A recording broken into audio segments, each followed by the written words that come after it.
Students, आज के इस लेक्चर में हम 12वीं क्लास का तीसरा अध्याय मैट्रिक्स यानी अवयव के बारे में विस्तार से पढ़ेंगे। तो हम सबसे पहले ये पढ़ते हैं कि मैट्रिक्स होता क्या है। मैट्रिक्स यानी हिंदी में इसको अवयव बोलते हैं। अवयव क्या होता है? तो ये एक अरेंजमेंट है। मैट्रिक्स क्या है? एक अरेंजमेंट। और ये अरेंजमेंट किस चीज का हो सकता है?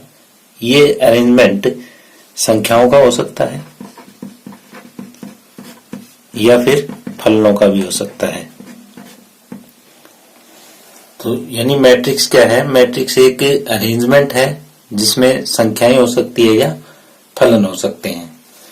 तो यहाँ पे हम एक उदाहरण ले रहे हैं अरेंजमेंट, अंकों के अरेंजमेंट का, संख्याओं के अरेंजमेंट का। जैसे 3, 4, 5, 7, 8, 9, 3, 2, 1, 4, 2, 7, ये हमने कोई अरेंजमेंट लिया।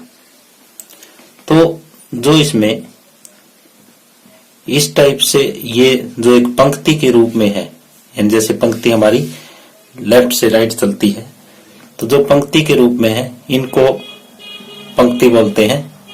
ये पहली पंक्ति, ये दूसरी पंक्ति, ये तीसरी पंक्ति, और इंग्लिश में इनको बोलते हैं ये रो 1। इसी तरह से ये दूसरी पंक्ति है, इसको रो 2, ये तीसरी पंक्ति है, इसको रो 3, यानी पंक्ति 1, पंक्ति 2, पंक्ति 3। इसी तरह से ये जो खड़ी लाइनें बनेगी इनको स्तंभ बोलते हैं। ये पहला स्तंभ, इसी तरह से ये स्तंभ दूसरा, ये तीसरा स्तंभ, और ये चौथा स्तंभ। यानी जो क्षैतिज रेखाएं हैं उनको तो हम रो बोलेंगे यानी पंक्तियां बोलेंगे, और जो ऊर्ध्वाधर रेखाएं हैं उनको हम स्तंभ बोलेंगे। और जब आपको एक ऐसा सिंबल दिखाई दे, यानी इस टाइप का ब्रैकेट दिखाई दे और उसमें ये संख्याएं हैं, तो ये है, ये मैट्रिक्स का रूप है। यानी जब ये अरेंजमेंट हम इस टाइप के ब्रैकेट में हम बंद कर देते हैं जिसमें रो और कॉलम हमें दिखाई दे, यानी पंक्तियां और स्तंभ हमें दिखाई दे, तो ये वाला अरेंजमेंट इस टाइप का मैट्रिक्स कहलाता है। तो मैट्रिक्स ये और भी अरेंजमेंट एक तो हम करके दिखाते हैं आपको, जैसे 3, 4, 2, 7, ये भी एक मैट्रिक्स है।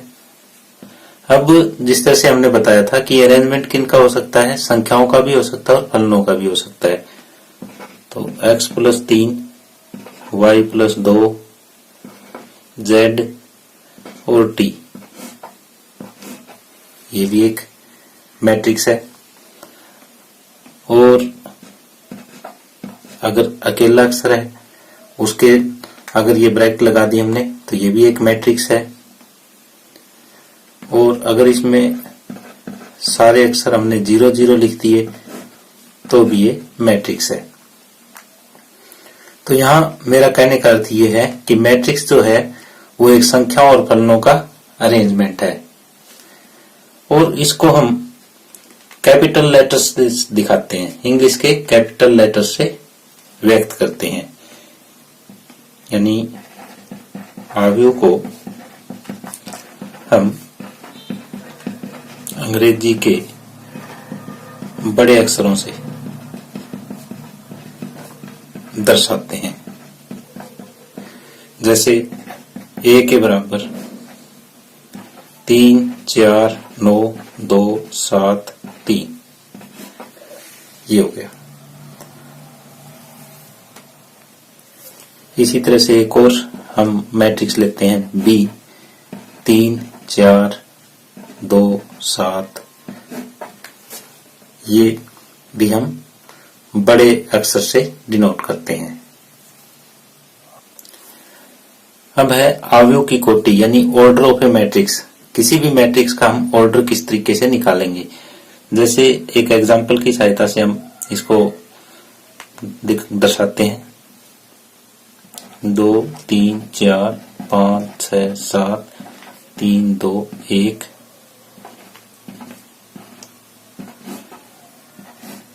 ये हमने कोई अवयव लिया।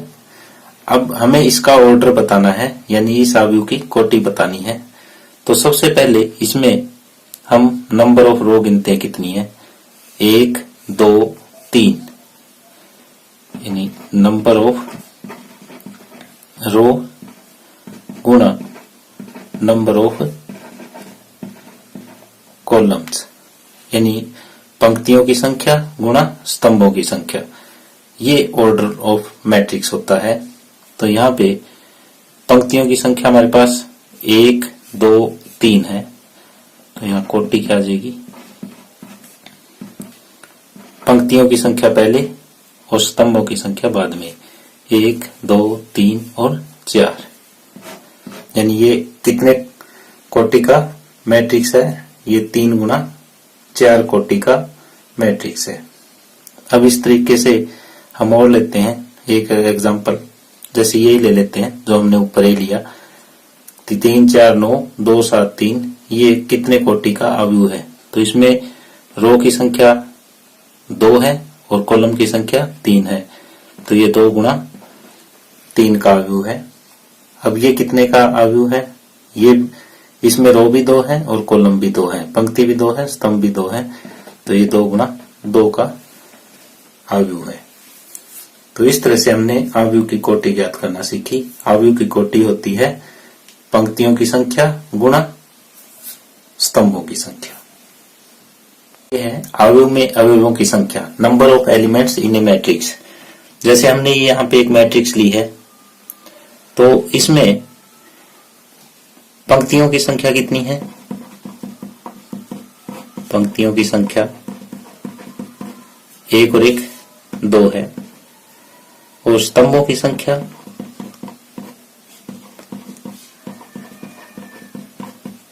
1 2 और 3 है। तो अवयवों की संख्या जो आएगी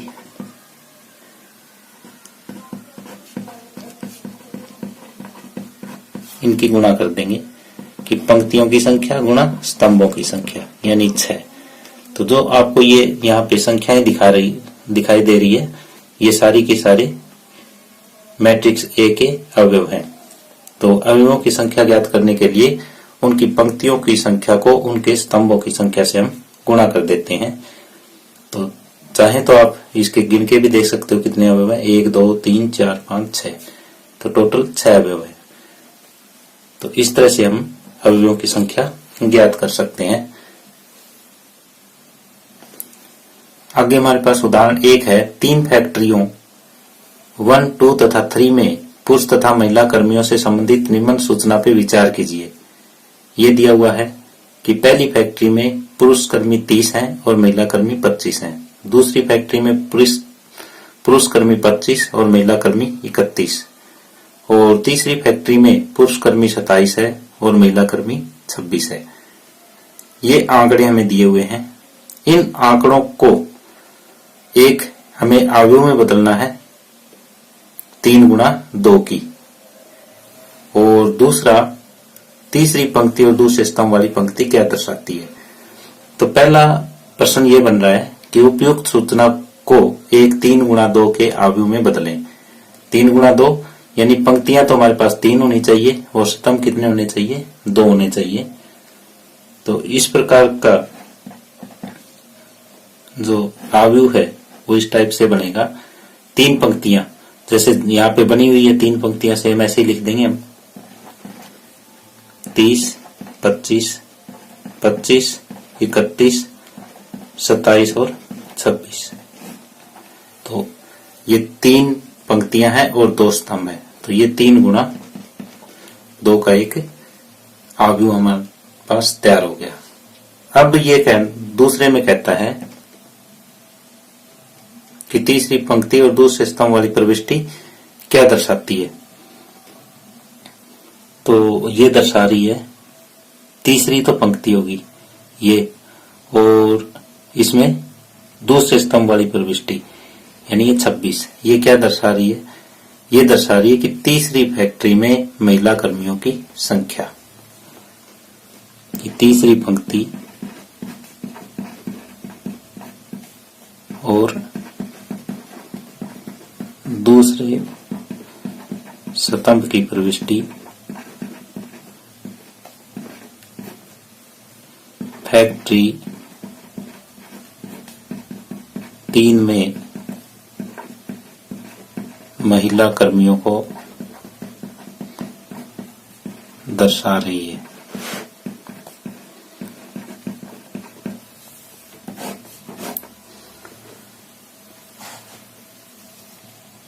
उदाहरण 2 है, यदि किसी अवयव में 8 अवयव हो तो इसकी संभव कोटियां क्या हो सकती है? तो जैसे हम जानते हैं कि कोई भी अवयव जो m गुणा n कोटि का है तो उसके अवयवों की संख्या m1 होती है, और हमें यहाँ अवयव दे रखे हैं 8। तो हम ऐसे जोड़े छांटेंगे जिनका गुणा 8 हो जाए। तो यहाँ अवयवों की संख्या हमें दे रखी है 8। तो हमें ऐसे युग्म ज्ञात करने हैं जिनका गुणनफल 8 हो। तो ऐसे कौन कौन से हो सकते हैं? एक तो 1 और 8 हो सकता है, दूसरा 8 की 1 के साथ गुणा भी 8 होती है, 4 की गुणा 2 के साथ 8 होती है, और 2 की गुणा 4 के साथ 8 होती है। बस ये ही हमारे संभावित युग्म हो सकते हैं जिनका गुणनफल 8 हो। तो अतः संभावित कोटियां क्या हो जाएगी?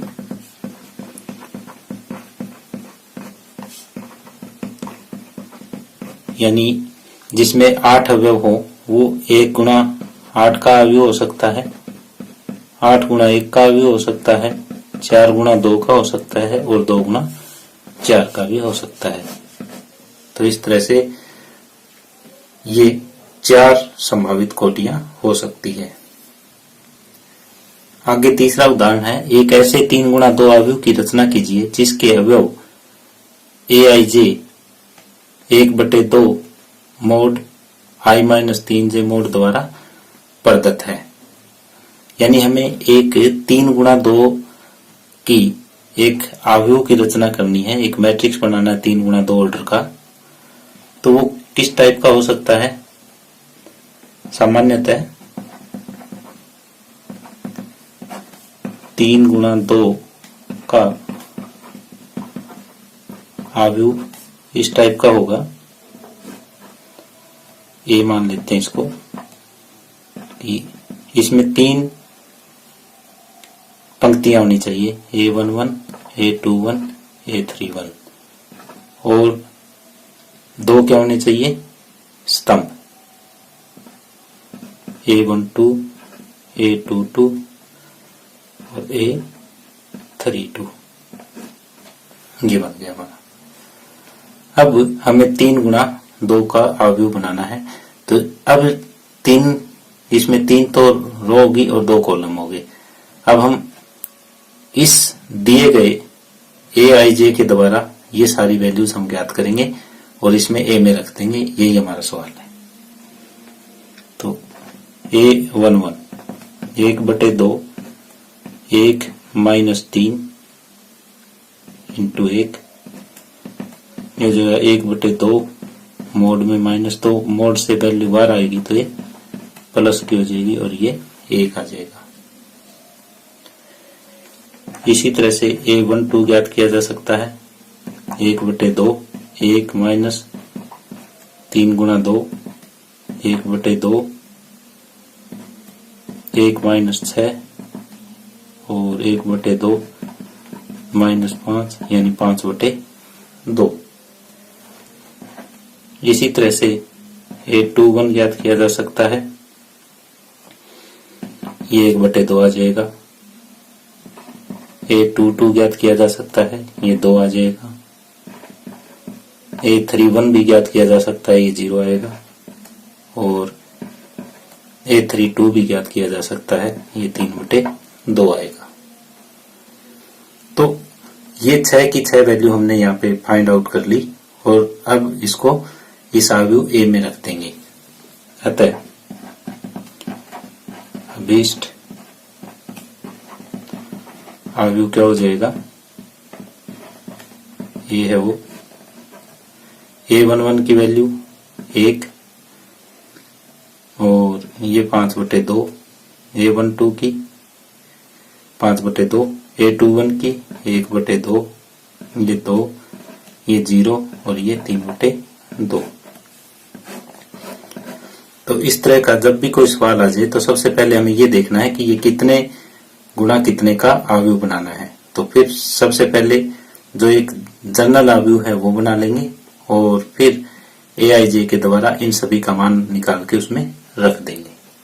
तो इस तरह से ये उदाहरण नंबर 3 कंप्लीट होता है। आव्यूहों के प्रकार यानी टाइप्स ऑफ मैट्रिसेस कि मैट्रिसेस की टाइप कौन कौन सी हो सकती है। पहली टाइप है स्तंभ आव्यूह यानी कॉलम मैट्रिक्स। तो एक ऐसा आव्यूह जिसमें केवल एक ही स्तंभ हो वो स्तंभ आव्यूह कहलाता है। जैसे हम यहाँ पे ले रहे हैं 1 2 4 9। तो इसमें स्तंभ तो एक है और जो पंक्तियां हैं वो 4 है। तो ये 4 गुना 1 का आव्यूह है। और इसी तरह से और भी लिए जा सकते हैं 3 4 5। यानी स्तंभ आव्यूह में आपको केवल स्तंभ ही दिखाई देगा। ये 3 गुना 1 का है, केवल एक ही स्तंभ होगा इसमें। तो ये अगर लिखना चाहें तो हम ऐसे लिख सकते हैं कि एक स्तंभ आव्यूह वह आव्यूह होता है जिसमें केवल एक स्तंभ हो। यानी ऐसा मैट्रिक्स जिसमें केवल एक ही कॉलम हो वो कॉलम मैट्रिक्स कहलाता है। इसी तरह से रो मैट्रिक्स क्या हो जाएगा, ऐसा मैट्रिक्स जिसमें केवल एक ही रो हो वो रो मैट्रिक्स कहलाता है। यानी पंक्ति आव्यूह किसे कहेंगे, एक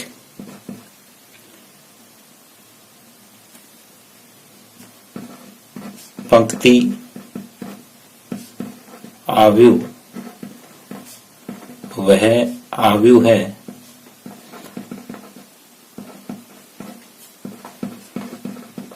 जिसमें केवल एक पंक्ति हो। उदाहरण के लिए ये ले सकते हैं 4 5 9। तो इसमें पंक्ति तो एक है और जो स्तंभ है वो 3 है। और भी लिए जा सकते हैं X Y P T। तो इसमें पंक्तियां एक है और स्तंभ जो है वो 4 है। तो पंक्ति आव्यूह किसे कहेंगे कि एक ऐसी आव्यूह जिसमें केवल एक ही पंक्ति हो वो पंक्ति आव्यूह कहलाती है। अब तीसरे नंबर पे है वर्ग आव्यूह। इसमें जो पंक्तियों की संख्या और स्तंभों की संख्या वो समान होती है। एक ऐसी आव्यूह जिसमें पंक्तियों की संख्या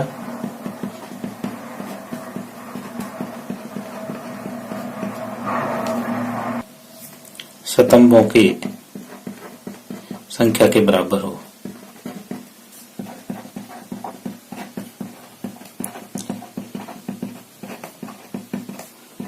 वर्ग आव्यूह कहलाता है।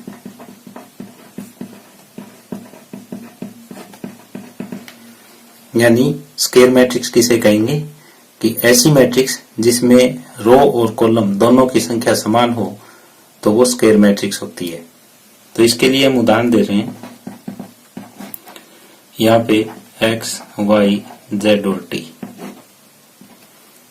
इस आव्यूह के अंदर 2 ही पंक्ति है और 2 ही स्तंभ है। तो ये एक वर्ग अवयव है।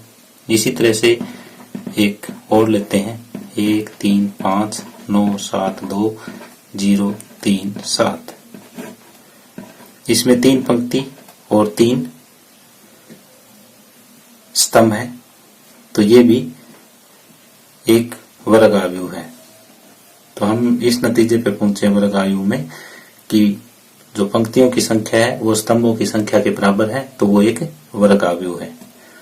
तो यहाँ हमने 3 तरह की अवयव अभी तक डिस्कस की है कि स्तंभ अवयव जिसमें केवल एक ही स्तंभ हो, और पंक्ति अवयव एक ऐसी अवयव जिसमें केवल एक ही पंक्ति हो, और वर्ग अवयव जिसमें पंक्तियों और स्तंभों की संख्या बराबर हो।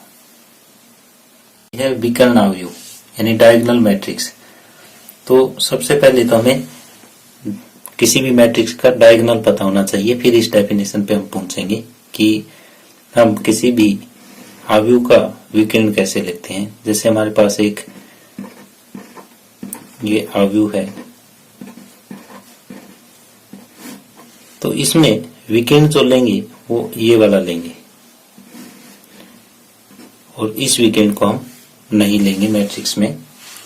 तो जो विकर्ण होगा वो जब भी किसी भी मैट्रिक्स में विकर्ण की बात आएगी तो हम केवल ये ही विकर्ण लेंगे, दूसरा विकर्ण नहीं लेंगे। तो अब आता है कि विकर्ण अवयव किसे कहते हैं। तो एक ऐसा अवयव जिसमें विकर्ण को छोड़ के बाकी सारे के सारे अवयव 0 हो। तो यहाँ पे उदाहरण ले रहे हैं हम 1 0 0 0 3 0 0 0 5। तो यहाँ पे जो विकर्ण के अवयव हैं उनको छोड़ के बाकी सारे अगर 0 है तो ये विकर्ण अवयव कहलाएगी। और उदाहरण भी लिए जा सकते हैं इसके, जैसे -1 0 0 2, ये भी एक विकर्ण अवयव है। इसको ए से डिनोट कर दें, इसको बी से कर दें, और अगर अंदर सिर्फ ये लिख दिया अकेला तो ये भी एक विकर्ण अवयव है। अब ये ध्यान रहे कि विकर्ण अवयव जो होता है वो एक वर्ग अवयव होना जरूरी है। अब आगे है अदिश अवयव यानी स्केलर मैट्रिक्स। तो स्केलर मैट्रिक्स एक किस्म से विकर्ण अवयव होता है, लेकिन इसके जो विकर्ण के अवयव है वो समान होते हैं। जैसे हम यहाँ पे ले रहे हैं 3 3 0 0, यहाँ विकर्ण के अवयव अगर समान है तो ये एक अदिश अवयव है। इसी तरीके से एक और लिया जा सकता है 0 0 वर्गमूल 3।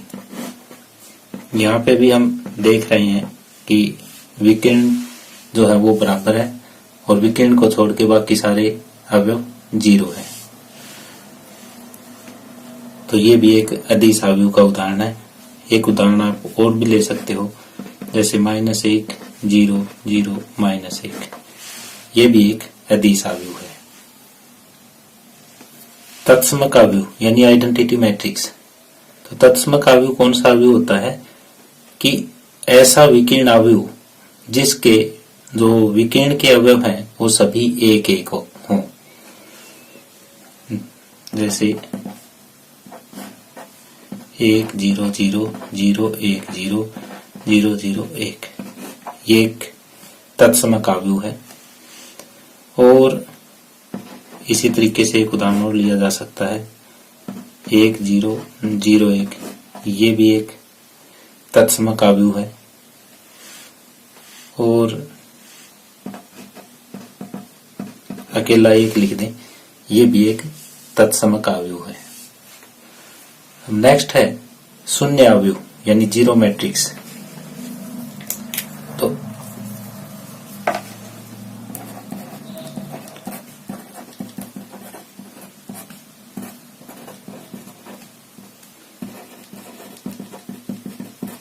शून्य अवयव कौन सा होता है?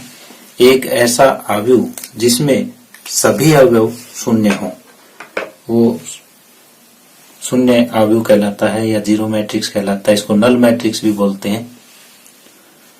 जैसे ए के बराबर ये शून्य अवयव है, ये भी शून्य अवयव है, ये भी शून्य अवयव है। तो एक ऐसा अवयव जिसके सभी अवयव शून्य हो वो शून्य अवयव कहलाता है। और ये भी किसी भी कोटि का हो सकता है, और ये जरूरी नहीं कि ये वर्ग अवयव हो, ये आयताकार अवयव भी हो सकता है।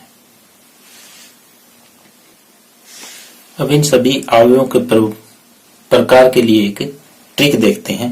जैसे हमने ये स्क्वायर मैट्रिक्स ली, 1 2 3 4 5 6 7 8 9, ये क्या है? ये एक वर्ग अवयव। इसमें जो पंक्तियों की संख्या है वो कॉलम की संख्या के बराबर है। अब इससे हम बनाते हैं विकर्ण अवयव। विकर्ण अवयव में ये विकर्णों को छोड़ के बाकी सारे 0 हो जाते हैं। इसको हम बोलते हैं विकर्ण अवयव। अगर ये विकर्ण सारे समान हो जाए, जैसे 5 5 5,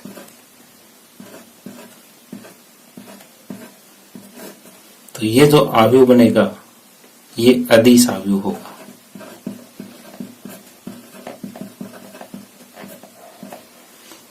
और अगर 5 5 की जगह 1 1 और 1 आ जाए, विकर्णों की जगह 1 1 1 आ जाए, तो ये जो बनेगा ये तत्समक अवयव होगा। और जब ये सारे 0 0 हो जाए तो तब इसको हम शून्य अवयव बोलेंगे। यानी जब रो और कॉलम की संख्या समान हो तो वो वर्ग अवयव, जब इसके विकर्णों को छोड़ के बाकी सारे अवयव 0 हो तो विकर्ण अवयव, जब विकर्णों की जो अवयव है वो समान हो बाकी सारे 0 हो तो वो एक अदिश अवयव, जब विकर्णों के अवयव 1 1 1 हैं और बाकी सारे 0 है तो वो तत्समक अवयव, और जब सारे अवयव शून्य हैं तो वो शून्य अवयव कहलाता है। यही इन सभी अवयवों के प्रकार थे। यह अवयवों की समानता यानी इक्वलिटी ऑफ मैट्रिसेस। भाई दो मैट्रिक्स है वो बराबर कब होंगे? तो एक तो वो समान कोटि के होने चाहिए,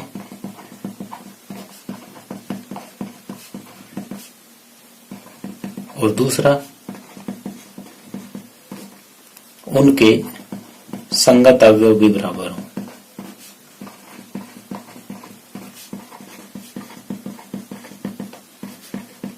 तो वो समान होंगे, नहीं तो समान नहीं होंगे। जैसे हम यहाँ पे एक उदाहरण ले रहे हैं, x, y, z और t,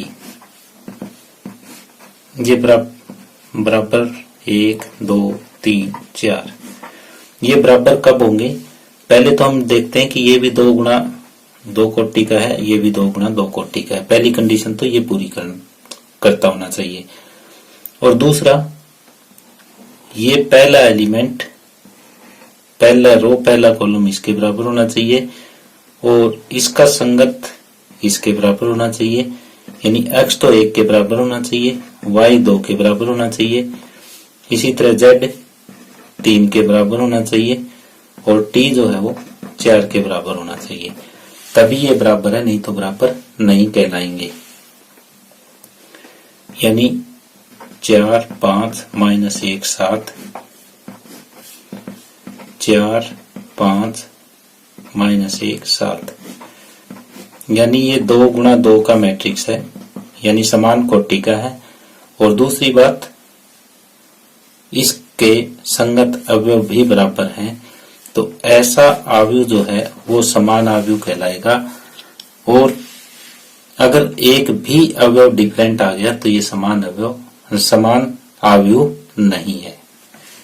तो ये अपने को ध्यान रखना है कि दोनों समान कोटि के होने चाहिए और उनके संगत अवयव भी बराबर होने चाहिए। अब आगे उदाहरण नंबर 4 है, यदि हमें ये 3 गुणा 3 का एक आव्यूह दिया हुआ है, ये दूसरे 3 गुणा 3 के आव्यूह के बराबर है, तो हमें x, y, z, a, b, c के मान ज्ञात करने हैं। तो एक मैट्रिक्स दूसरे मैट्रिक्स के बराबर दे रखी है हमें और x, y, z, a, b, c के मान ज्ञात करने हैं। तो बराबर की जो परिभाषा है उसके अनुसार क्या है कि दोनों समान कोटि के हो, वो तो ये है, और साथ में इनके जो संगत अवयव हैं वो भी बराबर होने चाहिए, यानी x प्लस 3 जो है वो 0 के बराबर होना चाहिए। साथ में z प्लस 4 है वो 6 के बराबर होना चाहिए, 2y माइनस 7 है वो 3y माइनस 2 के बराबर होना चाहिए, माइनस 6 के बराबर है ही, और a माइनस 1 ये माइनस 3 के बराबर होना चाहिए, और 2c प्लस 2 0 के बराबर हो, b माइनस 3 2b प्लस 4 के बराबर हो, ये माइनस 21 के बराबर है, और 0 0 के बराबर है। तो अब अगर इनको सोल्व करें, यहां से सोल्व करें तो x का मान आ जाएगा 3 हमारे पास। यहाँ z के लिए इसको सोल्व करें तो z का मान आ जाएगा 2, और इसी तरह से बाकी हम सोल्व कर सकते हैं। अब यहाँ से y का मान हम ज्ञात करें तो -5 आ जाएगा। इसी तरह से a का मान ज्ञात किया जा सकता है, b का ज्ञात जा सकता है, और c का भी किया जा सकता है। तो a यहाँ से आ जाएगा -3 प्लस 1, a की कीमत -2, b की वैल्यू यहाँ से आ जाएगी जो आएगी हमारे पास -7, और c की वैल्यू -1। तो इस तरह से x, y, z और a, b, c के मान हमारे आ गए। तो जब भी कोई दो अवयव हमें बराबर दे रखे हैं तो उनके संगत अवयव हम बराबर करके और इस तरह से x, y, z, t की वैल्यू निकाल सकते हैं। 5वां उदाहरण है, हमें दो अवयव बराबर दे रखे हैं और हमें a, b, c, d के मान ज्ञात करने हैं। तो बिल्कुल ये चौथे उदाहरण की तरह ही है। तो सबसे पहले हम ये देख रहे हैं कि दोनों अवयवों की कोटियां समान हैं, ये भी 2 गुणा 2 का है और ये भी 2 गुणा 2 का है। अब दूसरी कंडीशन ये होती है कि इनके जो संगत अवयव हैं वो बराबर होने चाहिए। तो संगत अवयव बराबर के लिए हम 2a प्लस b 4 के बराबर लेंगे। तो समानता की परिभाषा के अनुसार किसकी समानता? अवयवों की। परिभाषा क्या कहती है कि 2a प्लस b 4 के बराबर होना चाहिए और a माइनस 2b -3 के बराबर होना चाहिए, 5c माइनस d 11 के बराबर हो और 4c प्लस 3d 24 के बराबर होना चाहिए। तो इन दोनों से a b का मान ज्ञात हो सकता है। यहाँ पे a आ जाएगा 1 और b आ जाएगा 2। इन दोनों से c और d का मान ज्ञात किया जा सकता है। तो c आ जाएगा 3 और d आ जाएगा 4। तो इस तरह से a, b, c और d का मान हम ज्ञात कर सकते हैं। तो बाकी काम तो ये हमारा 10वीं क्लास का है, a, b का मान ज्ञात करना।